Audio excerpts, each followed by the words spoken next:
किसी की विपत्ति की ताकत नहीं कि हमारी संपत्ति और सुख पर आंच पहुंचा सके, पर यह तभी जब आपका अखंड स्मरण चल रहा है।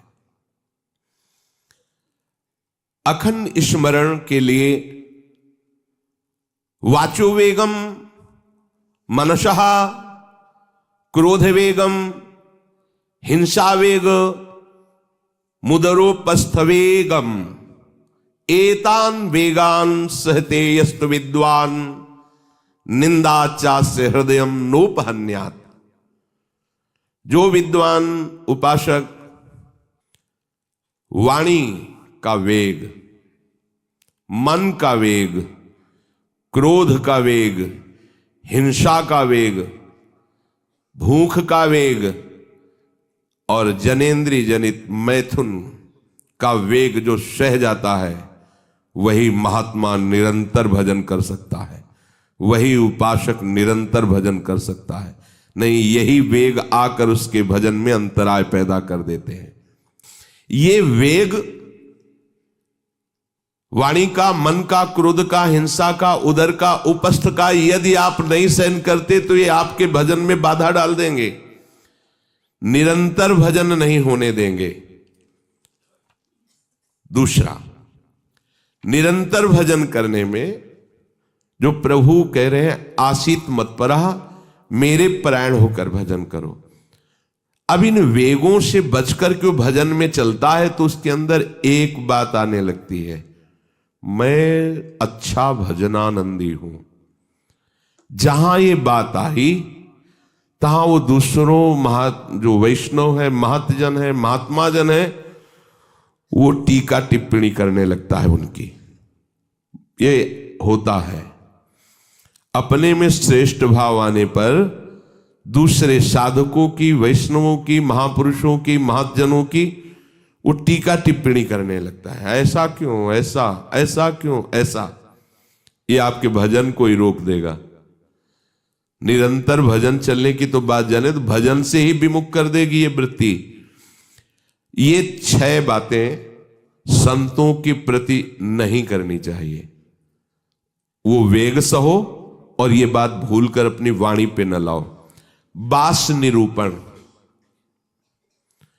किसी भी संत महात्मा वैष्णव के विषय में ऐसा कहना, ये तो महलों में रहते हैं या ये तो गांव में रहते हैं, ये तो इनको तो गंगा किनारे या स्मशान में कहीं खंडहर में रहना चाहिए, बाबा जी हैं ऐसे वैसे।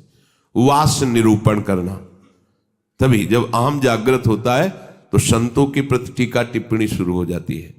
वास निरूपण, किसी भी संत महात्मा वैष्णव के प्रति उसके वास के विषय में बोलना। दूसरा, ज्ञान निरूपण, किसी संत वैष्णव के प्रति ऐसा, ये पढ़े लिखे तो है नहीं, शास्त्रों का इनको ज्ञान तो है नहीं, वेश बना लिया, बस पेट भरण पोषण के लिए घूम रहे, कोई इनको ज्ञान तो है नहीं। क्या भजन करेंगे, क्या विचार करेंगे जब इनको पढ़े ही नहीं है, शास्त्रों का ज्ञान नहीं है, तो क्या ये भजन करेंगे। ज्ञान निरूपण। तीसरा, जाति निरूपण, अच्छा ये अमुक जाति के हैं, हाँ तभी चाहे जितना बेस रख ले, नीच जाति का तो नीचे जाति का रहेगा ना। ऐसा महान अपराध, ऐसा सोचना, ऐसा बोलना, ऐसा देखना, ये महत अपराध है। और ये हम लोग ध्यान नहीं देते, फिसल जाते हैं। एक बार एक जगह महात्माओं की पंगत लगी हुई थी, तो उसमें एक महात्मा को पंगत लगवाने वाले में जो श्रेष्ठ थे, उन्हें एक थप्पड़ मारा और निकालने लगे। वहां हमको भी सेवा दी गई थी, पत्तल उठाना और पोछा लगाना बाद में।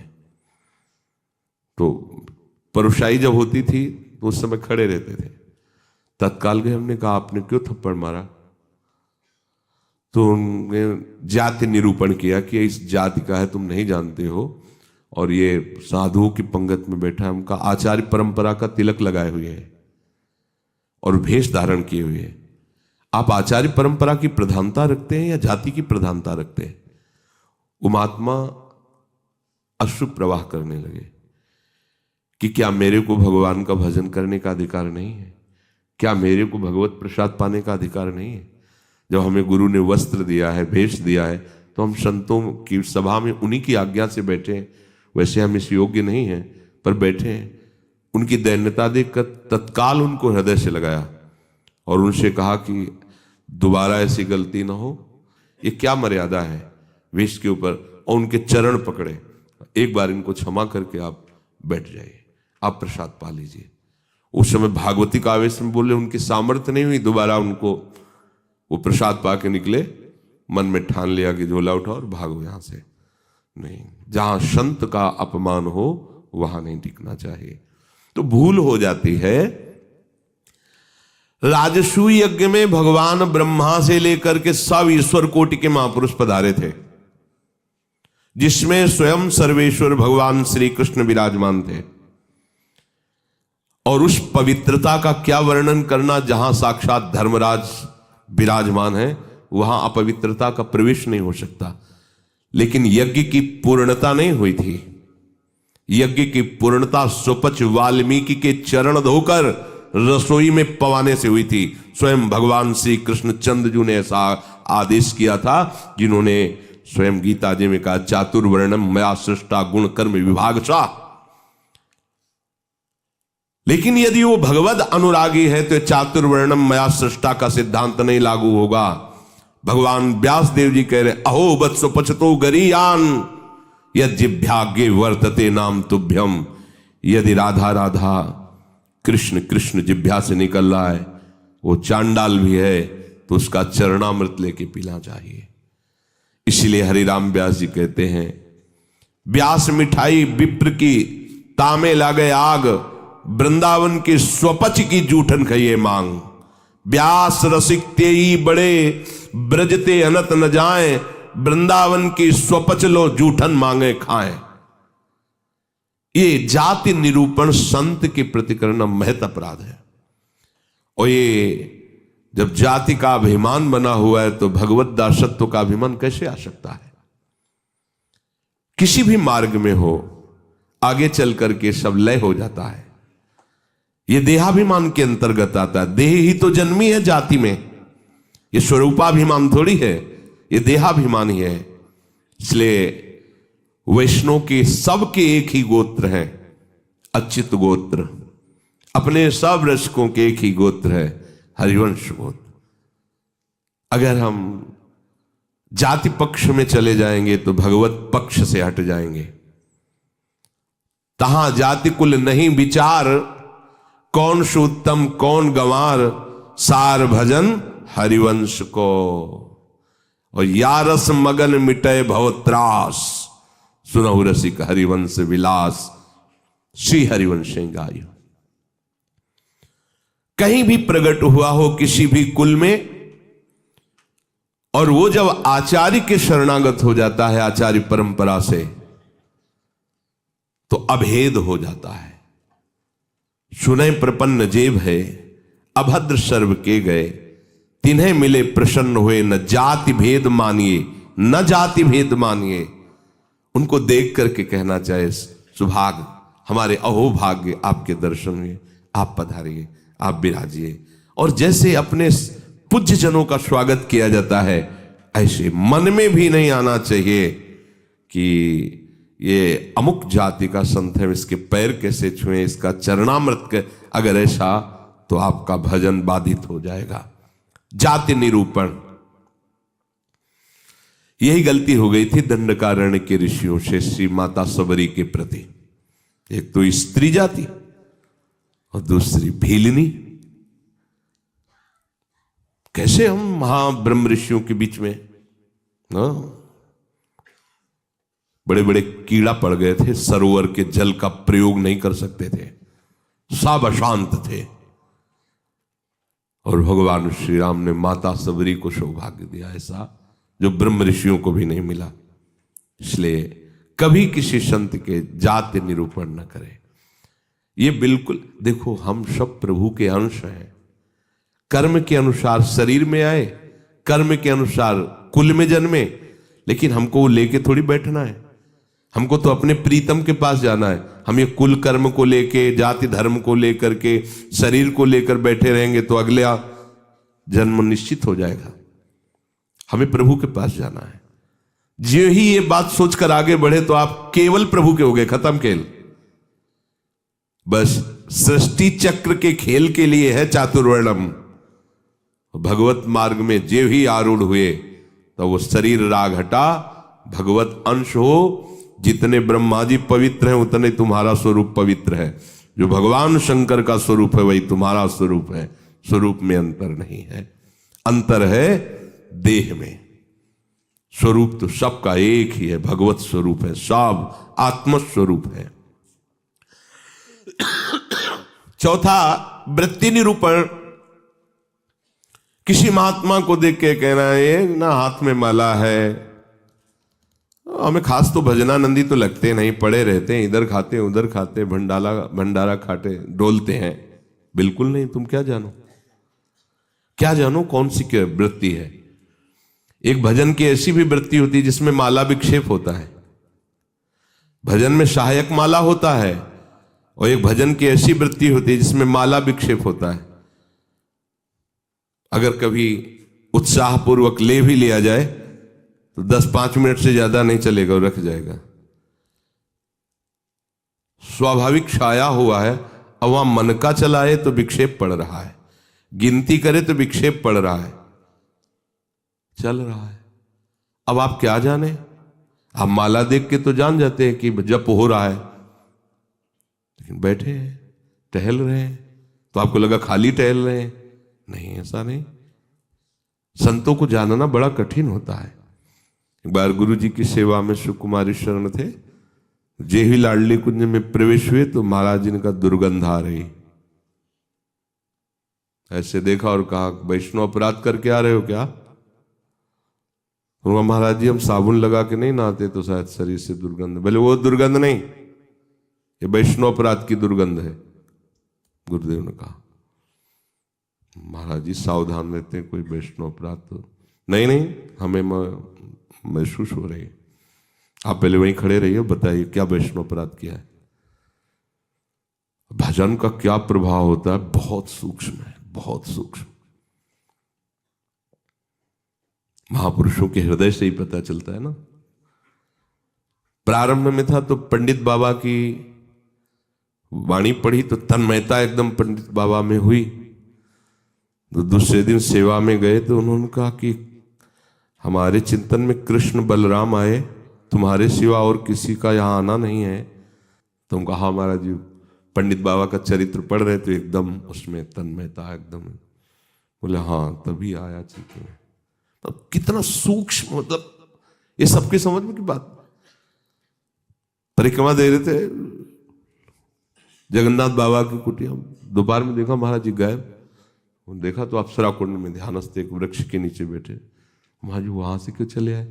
बोले इतनी जोर के गोपाल मंत्र के वहां परमाणु सिद्ध पुरुष थे ना, तो हमें विक्षेप पड़ रहा था निज मंत्र में, इसलिए हट के चले आए। वहीं हम पढ़े, हमें कुछ पता नहीं चल रहा। आपका कितना सूक्ष्म, प्रवेश करते ही कह दिया आप वैष्णव अपराध करके आ रहे हैं, दुर्गंध आ रही।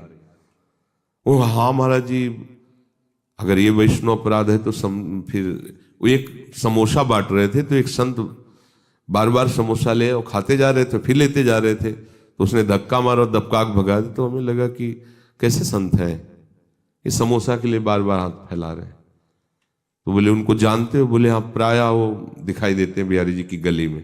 बोले जाओ, महाराज जी ने पैसा दिया 50 रुपये उस समय, अगर जाओ समोसा खरीदो, उनको दो और उनके चरण पकड़ो, उनसे कहो कि आपके प्रति हमारी ऐसी मलिन बुद्धि हो गई थी, आप हमें क्षमा करें, फिर सेवा में आओ। कितना सूक्ष्म है महापुरुषों का सुरक्षा कवच। किसी भी संत के प्रति, वैष्णव के प्रति, ये तो पड़ा रहता है, तो कभी माला नहीं लिए, तो कोई भजन ध्यान करता नहीं, इस प्रकार से उसकी निंदा करना, ये वृत्ति निरूपण है। पांचवा है स्वरूप निरूपण। इनके चेहरे में कोई तेज तो है नहीं, हमें लगता है कोई महात्मा तो है नहीं, बनावटी ही लग रहे हैं, कोई आकर्षण तो है नहीं इनके चेहरे में, सच्चे साधु नहीं है, ऐसा वैसा। नहीं, आप क्या जानते हो, ये राख से ढकी हुई आग है, राख हटे तब पता चलेगा। अगर चेहरे से ही महात्मा की पहचान होती तो जड़ भरत जी को पहचान लेता रहुगण। और साधारण सत्संगी नहीं, कपिल भगवान से सत्संग करने जा रहा है, कोई साधारण सत्संगी नहीं, महापुरुषों का संग करने वाला है, फिर भी नहीं पहचान पाया राख से ढकी हुई आग को। जड़ भरत जी जैसे महान ब्रह्मभूत महापुरुष से पालकी उठवा दी, जब उनके वचन प्रकाशित हुए तो कूद पड़ा पालकी से चरणों के। इतनी ऊंची स्थिति के महात्मा, कांप गया। तो ये किसी भी महात्मा के बाह्य रूप को देख करके नहीं जाना जा सकता कि किस कोटि का महात्मा है, कितनी ऊंचाई का है। इसलिए इनमें तेज नहीं है, इनका चेहरा कोई आकर्षणकारी नहीं है, ऐसे कोई साधारण लगते हैं, कोई सच्चे साधु तो है नहीं, ऐसा नहीं करना चाहिए। छठवां, धातु निरूपण। भक्त या भगवत विग्रह की, अच्छा ये पत्थर के ठाकुर जी हैं, सप्तम धातु के हैं, ये काहे से बने हुए ठाकुर जी? अगर वो मंदिर में विराजमान तो साक्षात प्रभु विराजमान, कुटिया में विराजमान तो साक्षात प्रभु विराजमान। श्री विग्रह में पाषाण, लोहा, तांबा या काष्ठ की भावना ले आना, यह आपके निरंतर भजन में बाधा पहुंचा देगी। उन वेगों को सहना और इस अपराध से बचना। जो गुरु ने नाम दिया है, मंत्र दिया है, आराध्य देव का रूप दिया है, उसके सिवा सब माया है, वो अपने को चिंतन नहीं करना, केवल उतना ही चिंतन। ये बहुत कठिन बात है। प्रायः मनमानी भजन करने में ज्यादा अच्छा लगता है, और गुरु मंत्र और गुरु श्री मुख से जो दिया गया उपासना नाम है, पद्धति है, उसमें मन मरता है, इसलिए उसमें मन नहीं लगना चाहता। हम ये देखते हैं, प्रायः कई उपासकों से सुना है उनके हृदय की बात, जो गुरु प्रदत्त है उसमें नहीं लगेगा और मन माने लग जाएगा। मन ने स्वीकार कर लिया चितम केशवम राम नारायण, ये रटे हम उन्हीं गुरु से पूछ रहे हैं जिन्होंने मंत्र दिया है, नाम दिया, ये हम रटे, तो ये बुरी बात तो है नहीं।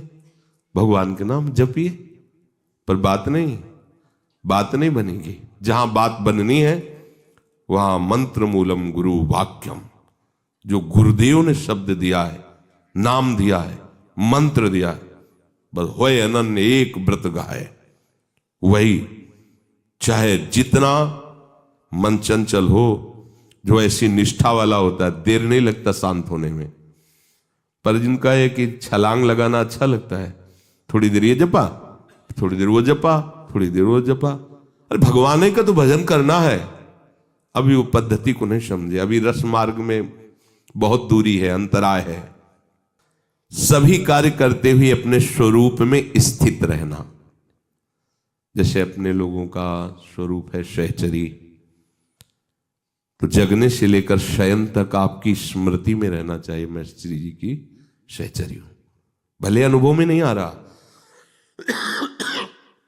आपको सहचरी बप्पू का अनुभव नहीं हो रहा, पर हम हैं, मान लेना है। जैसे अपने को अनुभव नहीं था हम किस कुल में जन्मे हैं, पर माता पिता किसी ने तो सिखाया होगा कि तुम पंडित हो, ब्राह्मण हो, बैठ गया ना दिमाग में। इन्होंने लिखा है क्या ब्राह्मण कहीं, और बैठ गया पंडित घर के जन्म है हमारा।